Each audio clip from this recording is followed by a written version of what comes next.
আপনি T shirt পরবেন না? কেন? টি শার্ট পরলে কি হবে? টি শার্ট পরলে আপনার বুকের সবকিছু বোঝা যায়। মানে কি বোঝা যায়? অনেক কিছুই বোঝা যায়, বুঝবেন না আপনি।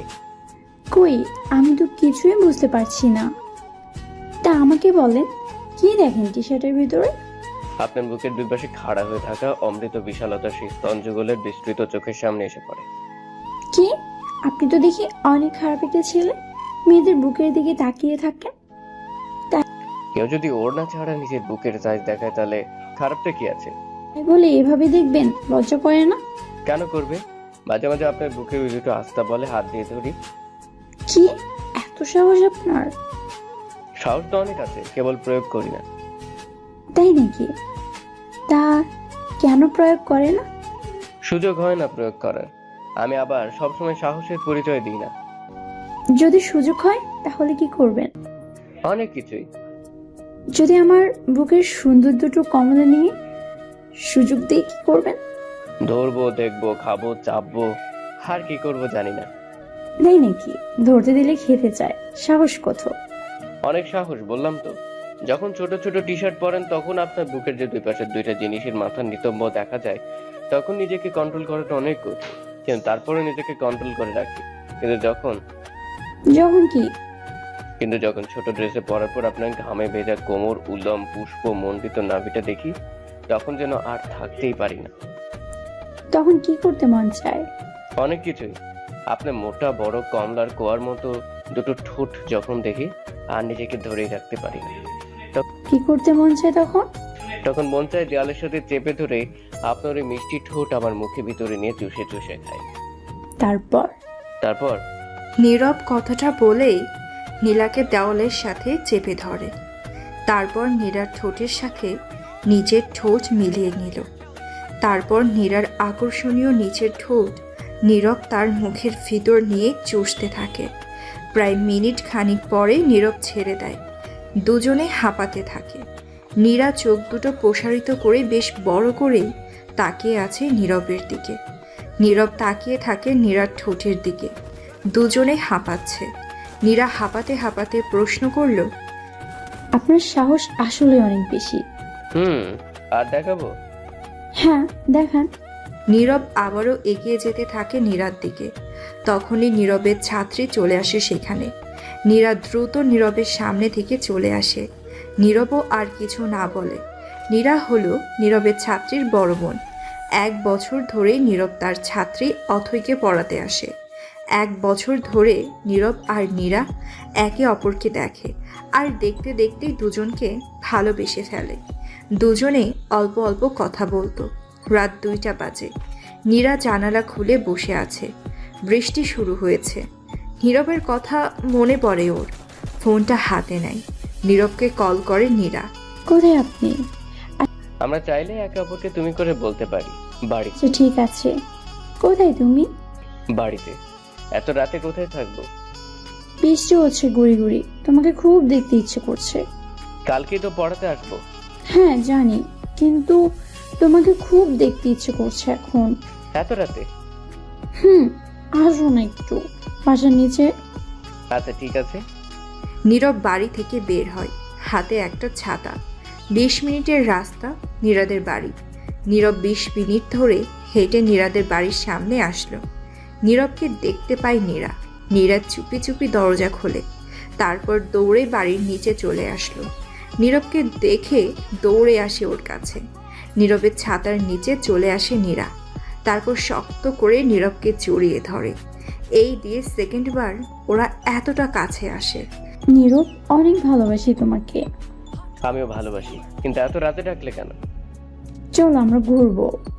এত রাতে বৃষ্টির মধ্যে? হ্যাঁ, কেন, কোনো সমস্যা? তুমি কি পাগল হয়ে গেলে? ভালোবাসি, পাগলামি, লুচ্ছনি সব চলে। দুজন দুজনের প্রতি ভালোবাসাটা সারা জীবন থাকলেই হবে। ঠিক আছে।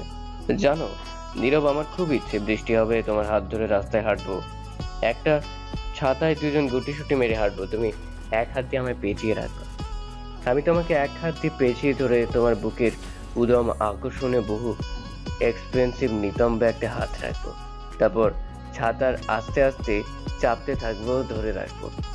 ইস, এত রোমান্টিক কেন? ওরা দুজনে হাঁটছে। নীরব সত্যি এক হাত দিয়ে নীরার বুকের একটা অংশ চেপে ধরল। নীরা নির্লিপ্ত হাসি দিয়ে তাকালো নীরবের দিকে।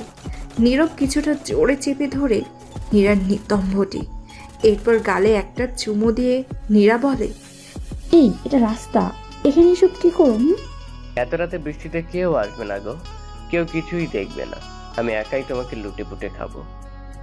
হ্যাঁ, সব কেউ, কিন্তু আস্তে ধীরে। আমি তো আছি, তাই না? আমার সব সময় লাগবে। সব সময় পাবা। ওই, আমি আইসক্রিম খাবো, ওই যে দোকান, এনে দাও না। বৃষ্টির ভিতরে আইসক্রিম? ঠান্ডা লাগবে তো। না, লাগবে না। ঠিক আছে, দাঁড়াও, আইসক্রিম নিয়ে আসি। নীরব ছাতাটা নীরার হাতে দিয়ে বৃষ্টিতে ভিজতে ভিজতে আইসক্রিম আনতে চলে যায়। একটা কোন আইসক্রিম নিয়ে এনে নীরার হাতে দিল। নীরা বলল, তোমারটা কই? আমি আইসক্রিম খাই না। তাহলে কি খাও? তোমার ঠোঁট, তোমার বুক। আরে, কিন্তু ওগুলো তো দামি খাবার, খেতে পারবা তো? কেন পারবো না? তুমি দিলেই তো খেতে পারি। আমি কেন দেব? তুমি কিনে খাবা। তা তোমার ঠোঁট, বুক খেতে আমার কি দাম দিতে হবে শুনি? অনেক কিছুই দিতে হবে। পারবা তুমি? হ্যাঁ, পারবো। নীরা কিছু বলল না। সে আইসক্রিম গালে দিল। নীরব নীরার দিকে তাকিয়ে আছে। নীরার ঠোঁটে আইসক্রিমের একটা অংশ লেগে থাকে। নীরা তখন ইশারায় নীরবকে ফেংচি কাটে। এমন করছো কেন? তোমার ঠোঁটে আইসক্রিম লেগে আছে। জানি তো, লেগে আছে। মুছে নাও। দাঁড়াও, টিস্যু পেপার আছে, আমি মুছে দিচ্ছি। তুমি না একটা আসলে গাধা। কেন? কি করলাম আমি? কিছুই বুঝো না তুমি, গাধা কোথাকার। আমি গাধা না। নীরব নীরার হাত ধরে কাছে টেনে নিল। তারপর নীরার ঠোঁটের দিকে এগিয়ে যায় নীরব। ঠোঁটের খুব কাছে যখন নীরব আসে, তখনই নীরা দুজনের ঠোঁটের মাঝে আইসক্রিম রাখলো। নীরবের ঠোঁটেও আইসক্রিম লেগে যায়। নীরার ঠোঁটেও লাগে। কয়েক সেকেন্ড পর নীরা আইসক্রিম সরিয়ে নেয়, আর সাথে সাথে নীরব নীরার ঠোঁট কামড়ে ধরে। দুজন দুজনকে চুম্বনে ভেজাতে থাকে। একে অপরের ঠোঁটে লেগে থাকা আইসক্রিমের অংশ খেতে থাকে। এভাবে কয়েক মিনিট তারা চুমু খায়। এরপর নীরা বলে, আজকে আর ঘুরবো না, বাসায় দিয়ে আসো। এখনই? হ্যাঁ, এখনই যাব। ঠিক আছে, চলো। তুমি যেভাবে আমার ঠোঁট খাচ্ছিলে, যদি তোমাকে সুযোগ দে, আমাকে পুরো কামড়ে খেয়ে ফেলবা। তো খাওয়ার জিনিস তো খেতেই হবে। সবসময় খেতে নেই, এখন চলো, বাসায় দিয়ে আসবো। আচ্ছা, চলো। নীরব নীরাকে নিয়ে বাড়ির দিকে এগিয়ে যেতে থাকে। নীরা নীরবের হাত শক্ত করে ধরে আছে। নীরব নীরার বাড়ির সামনে আসলো। নীরা যখনই গেট খুলল, তখনই দেখে ওর বাবা দাঁড়িয়ে আছে। নীরার পাশে নীরবকে দেখতে পায়। নীরা কিছু বলতে যাবে, তার আগে নীরার বাবা এসে ঠাস ঠাস করে চর বসিয়ে দিল। নীরা গালে হাত দিয়ে দাঁড়িয়ে থাকে। নীরব বলে, আঙ্কেল, আসলে হয়েছে কি? নীরবের গালেও ঠাস করে দুটো চর পড়ল। নীরব আর কিছু বলার সাহস খুঁজে পেল না। প্রায় রাত 2টা বাজে। নীরার বাবা নীরাকে বলে, তোর মতো একটা মেয়ে জন্ম দিয়ে এত কষ্ট পেতে হবে ভাবিনি। লজ্জা করে না তোর? এভাবে রাত বেরাতে ঘুরে বেড়াচ্ছিস, বেয়াদবি করছিস একটা ছেলের সাথে। আর নীরব, তোমাকে আমি বিশ্বাস করে পড়াতে ডেকেছি, আর তুমি কিনা বিশ্বাসের মূল্য এভাবে দিলে? বেরিয়ে যাও বাড়ি থেকে, তোমাকে যেন আর না দেখি। আঙ্কেল, আমি নীরাকে অনেক ভালোবাসি। বাবা, আমিও নীরবকে ভালোবাসি। প্লিজ, নীরবকে তাড়িয়ে দিও না। নীরার বাবা রেগে যায় আরো। দুজনের গালে আরো জোরে চড় দিয়ে নীরাকে টেনে আনে বাড়িতে। তারপর নীরাকে নিজের ঘরে রেখে বাইরে থেকে দরজা আটকে দেয়। নীরব বাইরে থেকে নীরাদের বাড়ির দিকে তাকিয়ে থাকে। কান্না করা ছাড়া উপায় নেই। নীরব সেখান থেকে চলে আসে। পরের দিন নীরা ফোন দেয় নীরবকে। নীরব, আমাকে এখান থেকে নিয়ে চলো, আমি তোমাকে ছাড়া থাকতে পারবো না, আমি তোমাকে মিস করছি অনেক। চিন্তা করো না, আমি তোমাকে বিয়ে করবো নীরা। তোমাকে ছাড়া আমিও যে থাকতে পারবো না। তুমি কি আসতে পারবা আমার কাছে? পারবো। তোমাকে ছাড়া যে আমি চলতে পারবো না, আমি তোমার কাছে আসবো। চলে আসো আমার কাছে। রাখছি, বাবা আসছে, ফোন অন রাখবা। নীরার বাবা রুমে আসে। নীরাকে ফোনে কথা বলতে দেখে ফোনটা কেড়ে নেয়। দেখে নীরবের নাম্বার সেভ করা, সাথে সাথে ফোনটা আছাড় দিয়ে নীরার সামনে। নীরা কান্না করতে করতে বলে, এমন করো না বাবা, প্লিজ আমার ফোন এনে দাও, আমাকে নীরবের কাছে যেতে দাও। নীরার বাবা নীরাকে আবারও চড় দেয়। নীরা চুপচাপ বসে আছে। নীরার বাবা নীরাকে জানিয়ে দেয় কালকে নীরার বিয়ে হবে।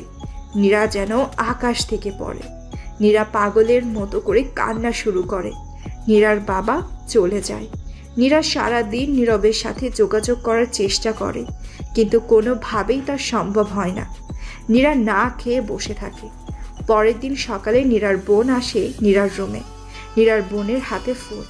নীরাকে ফোনটা দেয় যেন নীরা নীরবের সাথে যোগাযোগ করতে পারে। তাড়াতাড়ি নীরা ফোনটা হাতে নিয়ে নীরবের নাম্বার লাগিয়ে কল দেয়। নীরব রিসিভ করে। নীরা কাঁদতে কাঁদতে বলে, নীরব আমাকে নিয়ে চলো, আজকে আমার বিয়ে, বাবা জোর করে আমাকে বিয়ে দিচ্ছে, তুমি আমাকে এখান থেকে নিয়ে চলো। তোমার ফোন কেন বন্ধ ছিল? কতবার তোমাকে কল দিলাম, কলই যায়নি। কি হয়েছে? আমার ফোন বাবা ভেঙে ফেলেছে, আজকে বিয়ে দিবে আমাকে, তুমি আমাকে নিয়ে চলো প্লিজ। চিন্তা করে না, তুমি বাড়ি থেকে বের হতে পারবে? পারবো, তুমি থাকবে। আমি গাড়ি নিয়ে তোমার বাড়ির সামনে আছি, যতক্ষণ না বের হবে আমি সেখানেই থাকবো। নীরা ফোন কেটে দেয়। নীরাকে জোর করে বিয়ের জন্য সাজাতে থাকে। সকাল গড়িয়ে দুপুর হয়। নীরার বোন দরজা খুলে দিয়েছে। নীরা দৌড়ে বাড়ি থেকে বের হয়।